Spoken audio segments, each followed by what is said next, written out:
Bueno, vamos a última das charlas que temos pola mañá, la vai partir Alfonso Pazos. Alfonso Pazos, polo que me dixeron, é ingeniero forestal, es formalmente a comunidade de montes veciñais en Mancomún de Teis, e creo que presentar, despois de todo o que estuvo dicindo xa Damián, a comunidade de Teis, pues, realmente non vale moita pena, porque van saber agora que a comunidade de Teis é unha comunidade importante dos arredores de Vigo, unha comunidade que está facendo moitas cousas por facer un aproveitamento distinto e por ter un monte tamén diferente para evitar que os incendios unha vez máis nos invadan como fixeron hai 2 anos, e ademais ser unha comunidade altamente premiada. A razón por la que está aquí é moi difícil elegir entre as comunidades de montes cales van a estar en unhas jornadas como estas, pero como para que nos vamos a Pontevedra e de Vigo Santa Cerquiña, podemos convidar a algunas outras. A razón é porque tamén temos unha persona de Teis no grupo e foi o que fixo os contactos, Gabi fixo os contactos para que estén. Entonces, un pouco todo queda na casa, porque como había que pedir todo por favor, había que pedir os amigos, e non a ver que lle pedíamos. E así, por eso, vamos a activar, vamos a comentar un pouco que fan eles, e espero que logo o nivel non baixe, porque estamos con un nivel moi alto. Grandes presentacións. Gracias, Alfonso.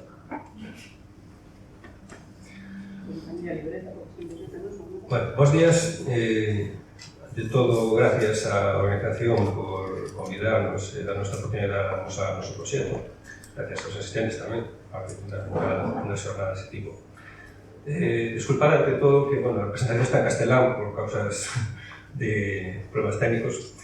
Pero, bueno, o que vos quero comentar un poquinho é o modelo de Comunidade de Montes, de modelo de xestión que temos nos, non? É dicir, somos un pouco unha comunidade de montes un pouco atípica no sentido de que, bueno, somos unha comunidade pequena onde, digamos, toda a súa superficie está destinada un pouco ao tema da conservación da natureza, unha superficie conservacionista.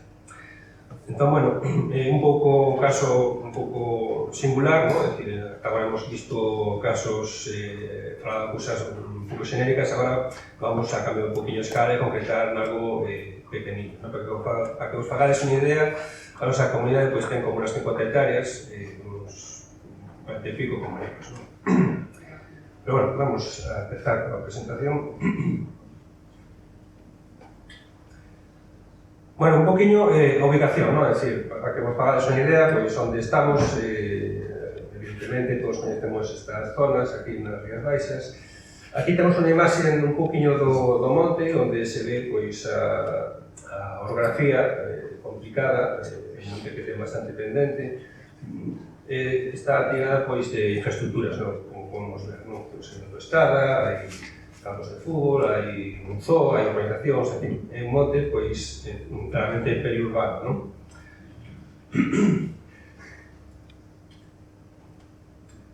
Bueno, un pouco os valores ambientais do monte, porque, digamos, se pensou na conservación, estamos nunha zona de transición climática, non? É dicir, temos especies presentes, digamos, pois, do clima atlántico predominante, pero con influencias mediterráneas, non? E, bueno, digamos que cando o monte nace, cando a comunidade de montes nace, pois se determina esta línea conservacionista. Naquele momento, o que había no monte pois era un bosque de piñeiros, non? Que se plantou na época dos anos 50, 60, piñeiros xa extramaduros, moitas veces no estado fitosanitario malo, con manchas de piñeiros secos e tal, e despois o tema da acacia, que un pouco o que máis esforzos nos leva a dedicarnos, non? Entón, digamos que estamos falando de estes valores naturais que temos, pero realmente isto fomos conseguindo, acadando a partir dun proceso de cambio desas especies presentes no monte de cara á recuperación do bosque autóctono, non? É dicir, nós, pois, bueno, intentamos, fomos regenerando, fomos pouco a pouco, porque antes de conservar hai que recuperar, hai que regenerar, fomos regenerando parcelas pouco a pouco, fomos, evidentemente, son traballos complicados, non? Son estudos técnicos que requiren non só unha actuación, senón moitas actuacións ao longo do tempo, non? É dicir, non vale nada ir a un sitio e cortar acacias ou outras especies invasoras que van a relocar e vamos a seguir un poquinho no resto, non? Entón, bueno, pois, nós fomos revertindo esta situación e fomos plantando especies autóctonas, non? Frondosas autóctonas. Entón, bueno, non só plantamos, non só nos facemos hincapé a todos se nos ve a cabeza o carballo, non? É dicir, por suposto, unha especie principal, pero hai moitísimas outras especies, non só arbóreas, sino arbustivas, herbáceas incluso, que teñen o seu valor, non? Nos ecosistemas. Un pouco, pois, nós tamén fixemos hincapé en recuperar ese tipo de especies, non? Como podemos ver aquí, en imaxe aquí de izquierda, hai unha especie, a suicisa, que é unha plantiña que está en grave perigo de extinción, non? Está presente aí no monte, para non ser un orgullo poder afirmar que, bueno, estamos conservando esta planta, igual que hai outras moitas, non? En emergencia. Despois, a nivel de especies forestais, é dicir, nós procuramos que no monte haxa facemos plantacións onde hai diversidade de especies e, aparte de especies, diversidade de unidades, non? É dicir, non só plantamos árboles pequenas, sino tamén grandes, para intentar naturalizar un pouquiño as nosas plantacións. Non se fan plantacións en línea porque non ten un objetivo productivista, non se van a aproveitar variablemente estas especies hoy de mañá, co cal, bueno, pois, dá unha imaxe un pouco temporalizada, é dicir, non están alineadas para facilitar traballos mecanizables posteriormente. Depois tamén facemos hincapé un poquinho nas especies perennes, non? É dicir, especies non comerciais, non como, porque a nivel frondoso, a nivel de especies autóctonas, nun viveiro podemos topar facilmente pois, carballos, castiñeiros, terdeiras, vidueiros, pero hai moitas outras especies que é moi difícil de topar, non? Que non se ten en conta, pois, sabugueiros, é dicir, hai moitísimas especies que nós procuramos darle un espacio no monte que ten unha función importante no ecosistema e un valor ambiental, non? Bueno, despois, en canto a fauna, claro, é dicir, nós, pouco a pouco, que foi actuando no que é a vegetación, non? A flora. A partir de aí, a fauna, pois, empezou a vir sola. É certo que temos un par de regatos onde sobrevive a píntega longa chobrosa. Tamén temos o tema da mariposa do érbedo, tamén, e o cervoguante, se estaba tamén, pero sí que fomos pouco a pouco creando hábitat para que todas as especies pudiesen recolonizar eses territorios, non? Pensar que estamos falando de un bosque da periferia de Vigo, onde, digamos, pois, a carga de xente, así como o maltrato que tivo, todo este tempo estas especies, pois fixo que apenas houvese nada. Por a medida que vas regenerando, a medida que se vai digamos, o bosque autóctono collendo superficie, collendo forza, pois empezan a recolonizar estas especies, non? O cal lle dá unha maior riqueza ambiental, unha maior biodiversidade ao ecosistema. Bueno, ecosistemas, pois, basicamente, ali no monte, pois, temos ecosistemas, un bosque, pero tamén hai zonas de mato, zonas húmidas, bueno, tamén a nivel forestal non todo ten que ser bosques, arbolado, tamén ten que haber zonas de mato, non? De feito, a palabra maleza, sempre digo, está un pouco desenfocada en esa maleza, non? Hai unha parte importante da fauna que vive moitas veces como refugio nestes lugares e que usa pois, estas especies tamén como alimento. Bueno, tamén non hai que olvidar o tema da riqueza patrimonial, é dicir, nos en Galicia é fácil falar de patrimonio, en todos lados hai casi de todo, pero é un tema que non debemos esquecer como forestales, que temos que facer proxectos de traballos de acordo co patrimonio que hai para intentar conservar. No futuro non podemos estragar o que damos hasta os nosos días, temos que telo bastante presente, non? Nos estamos bastante sensibilizados co tema.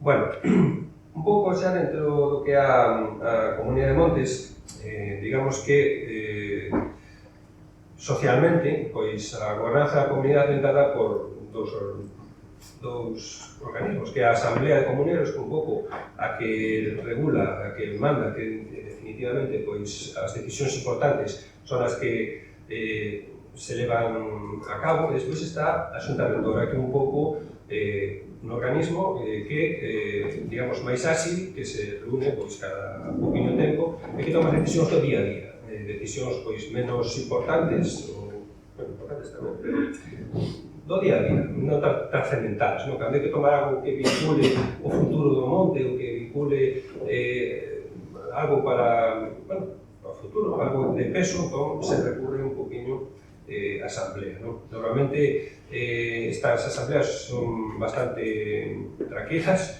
de momento son os acordos son ser por unanimidade, é dicir, non suele haber discrepancias, é dicir, a nosa liña, a nosa filosofía acordada, pois non está entredicho, non, senón que todo o mundo a refleja, todo o que son os veciños concretos, non? Bueno, un pouquinho, pois, a orixe da Comunidade de Montes ven na raíz de, o sea, o monte perdurable estivo aí sempre, pero o que é a Comunidade de Montes ven na raíz de un problema que hubo con autoestrada, que foi un pouco, pois, a orixe de fixo que os veciños se xuntasen e preguntasen polo monte e tomaran riendas da súa gestión, non? Un pouco onde pois, se determinou un poquinho esa filosofía nosa da de ver como estaba o monte, ver que aquilo era unha desfeita, non? Xa vos digo, había un panorama bastante desolador, había manchas de piñeros secos, acacias por todos lados, unha desfeita. Entón, bueno, onde se decide un poquinho pois, apostar pola restauración e a conservación do bosque autóctono. Aquí tamén fala da reivindicación do dereito germánico. Está claro que non é o mesmo unha comunidade de montes que unha asociación de propietarios. Aquí hai outro tipo de cuestións.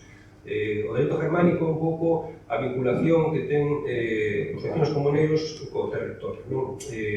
Hai un pouco esa filosofía de decir, bueno, o régimen de propiedade non é tan así, senón unha titularidade onde, digamos, ser comunero non implica que ti tens os dereitos de que poidas vender o monte, que poidas dividilo, é dicir, hai varias cuestións que non se pode facer, non se pode, verdad? Non ten que teñar, é dicir, a vinculación é que ti pertences a ese monte, non que o monte pertence a ti. Realmente é collido así, trastos, pero un pouco esa filosofía, que un poquinho o punto de vista, non? É algo que, bueno, perdura hasta nos nosos tempos, ven implantado dende tempos inmemoriais, cando as invasións germánicas do Imperio Romano, cando caído aquí en Galicia, en España. Entón, bueno, digamos que é unha figura legal que debemos de conservar, o sea, que chegou hasta nos nosos días. E, bueno, como gestión da comunidade, o tema da xestión, pois, bueno, temos un proxecto de ordenación onde, a partir deses estatutos, onde se reflexan estas cuestións esta preocupación pola conservación, onde se refleja un poquinho todas estas inquietudes, se determina que o uso do monte, bueno, ten máis usos, non? Que o monte do uso principalmente conservacionista, pois tamén ven regulado a través dun proceso de ordenación, é dicir, os montes precisan dun instrumento que os articule, os regule, para que podamos chegar aos objetivos requeridos, non? E, bueno, un pouco, pois, actividades que se fan, pois, hai cando hai adaptacións presupuestarias, pois hai traballos, hai cuadrillas profesionais que fan traballos, agora mesmo, desgraciadamente, por temas presupuestarios non hai, bótase moito mal o tema de voluntariado, non? E, basicamente, os traballos que se fan no monte, pois, son moito de plantacións, que, bueno, eso é moi típico, pero tamén temos o tema das invasoras, non? Que, bueno, na que teñamos moitas especies de invasoras, a principal, a que máis, digamos, esforzo nos leva é o tema da acacia. O tema da acacia é unha planta que, bueno, pois, tende a ter un problema bastante grande, porque ti, na que a cortes, pois volve a rebrotar. E hai un banco de sementes no chan bastante contundente que fai que ti, na medida que abres a luz, chega a luz do chan, pois faz que todas as acacias se empecen a rebrotar, que todas as sementes. Entón, bueno, un poquinho aquí ten unha estrategia para chegar a eliminar as acacias dunha zona, e pouco a pouco, ten unha estrategia en donde podes regulando a luz que lega ao chan, non? É dicir, a única maneira pois é plantar outras árboles, é dicir, nós estamos no proceso de xeración do bosque autóctono, entón, pois, a medida que plantas árboles se van facendo sombras, é un pouco a maneira de combatir estas especies, as acacias. Inicialmente, pois, as acacias se cortaban, depois se aplicar herbicida, pero, como temos tamén capacidade inventiva de momento, conseguimos tentar contra a estrategia onde non empreguemos os herbicidas. Sabemos que antigamente o glifosato era moi común, de feito ainda se emprega, ainda que se está descubrindo que non era unha bendita, desde logo. Estamos ainda hai tempo nos sentados con este tema intentando facer ou minimizar as aplicacións de herbicida. E a maneira un pouco, a estrategia nosa é regulando esa luz que chega ao chan a través de plantacións de frondosas e procedendo ao arrancamento dos pés completos. Bueno, aquí hai un pequeno vídeo, non sei se funcionará, de como se van quitando as acacias do tractor. Temos é dicir, arrancar unha acacia pequeniña é fácil, claro, cando quita, pero cando xa teñen unha dimensión, pois é máis complicado. Nos aquí temos un invento, quería mostraros unha apero feito por nós, disculpadme, un apero que está feito unha especie de grano onde colle a acacia polo tronco e arrinca.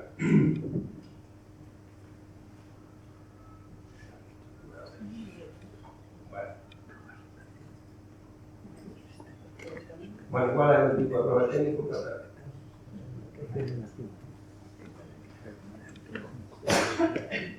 bueno,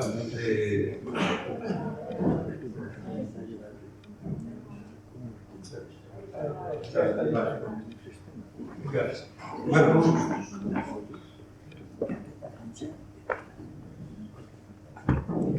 este é un vídeo antigo antes de desarrollar o apero ese que vos comentaba, onde, digamos, se enrosca o cable ao redor do pé e se procede ao arrancamento.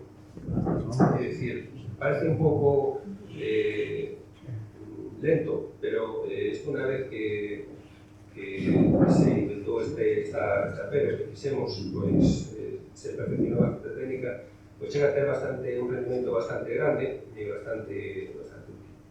Comentarnos que nestes lugares onde se ten feito este tipo de traballos espectaculares, é unha maneira pois ecolóxica, rápida e boa de eliminar un poquinho pois esa sacar.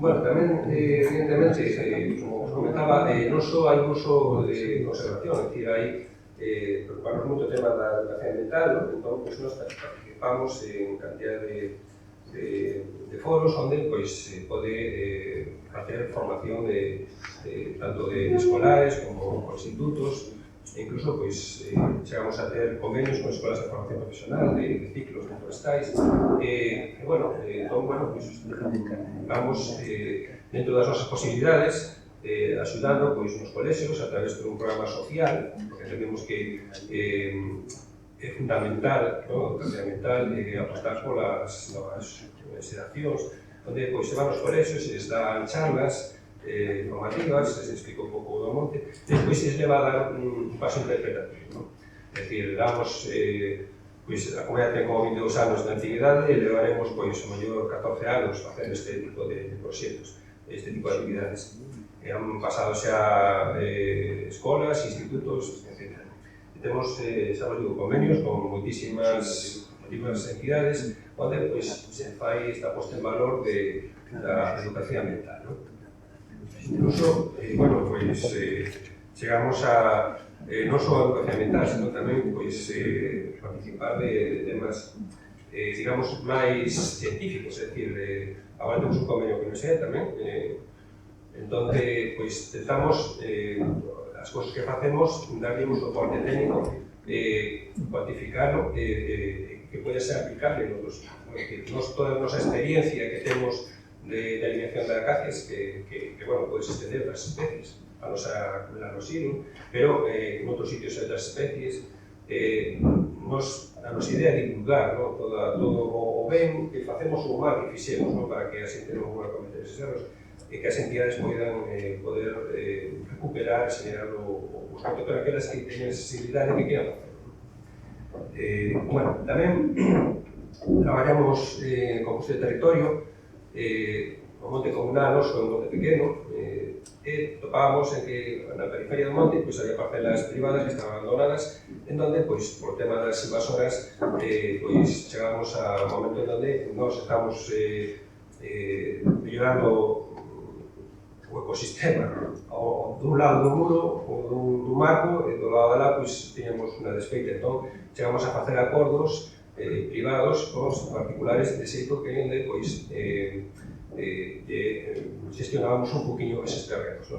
Isto inserimos dentro do que é o custo de territorio, que depende da cidade, do custo de medio ambiente, que nos dá un soporte legal, técnico, un poquinho para poder facer este tipo de cuestións, porque a nivel incluso administrativo, Cura Montes parte do seu presuposto o destine fora do que é o territorio da propia comunidade, a Hacienda non acaba de entenderlo, non? Entón, bueno, ainda que sea ao final un beneficio común que sea a todos. Entón, é un falfalla ter esa estrutura de espaldas un pouco que te faga este soporte.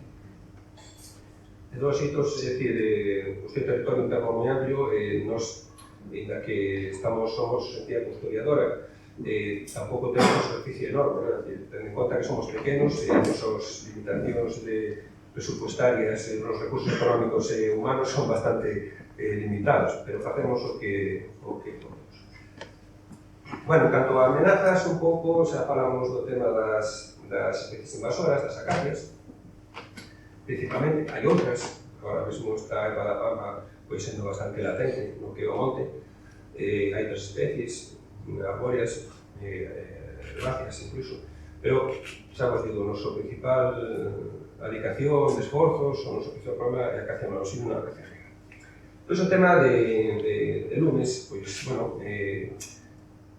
máis ou menos especializado que unha zona de frondosas, un bosque de frondosas e húmedo, é difícil que haga, non? Evidentemente, nós, ainda que levamos 20 anos loitando por recuperar o monte, ainda que o monte sexa pequeno, non temos recuperado toda a superficie do monte. Ainda temos zonas onde están presentes acacias e ainda quedan para rodales destes piñeros vellos. Entón, digamos que o tema dos lumes é un tema que nos preocupa bastante, ainda que nós intentamos facer un poquinho, ser unha isla de frondosas ali, onde, digamos, sexa moi difícil que o lume se propague, é certo que, bueno, ten un risco bastante grande. Ten en conta que o monte que ten pendiente, e no caso de que un lume afecte a parte de abaixo, tamén podería nos complicar un poquinho o tema. Bueno, despois, en canto a contaminación de regatos, no seu tempo, cando chegamos ao monte, estaban bastante contaminados. Agora mesmo conseguimos, tras moito esforzo, que estas augas baixen limpas, se fixeron limpiezas de cauces e retiras de lixos. E agora mesmo, estes regatos teñen un bo estado de conservación, nese sentido.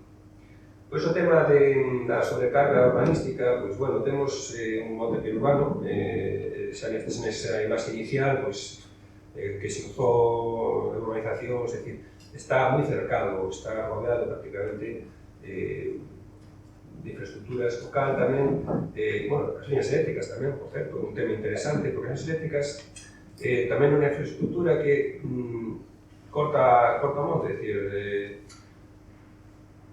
supón, non son tan evidentes, son mellor as líneas eléctricas, pero sí que ao final hai unha superficie tremenda, bastante grande, e unha superficie que é unha mágoa que non se empregue para outra cousa. Nos, por exemplo, de versiones eléctricas, chegamos a un acordo verbal coa compañía eléctrica e temos un bosque todo de versiones das líneas eléctricas, no que é o que afecta o monte. E saindo dos nosos límites, é un cortaflujos, está arrasado, non hai nada. É unha mágoa porque se poderían facer montóns de plantación.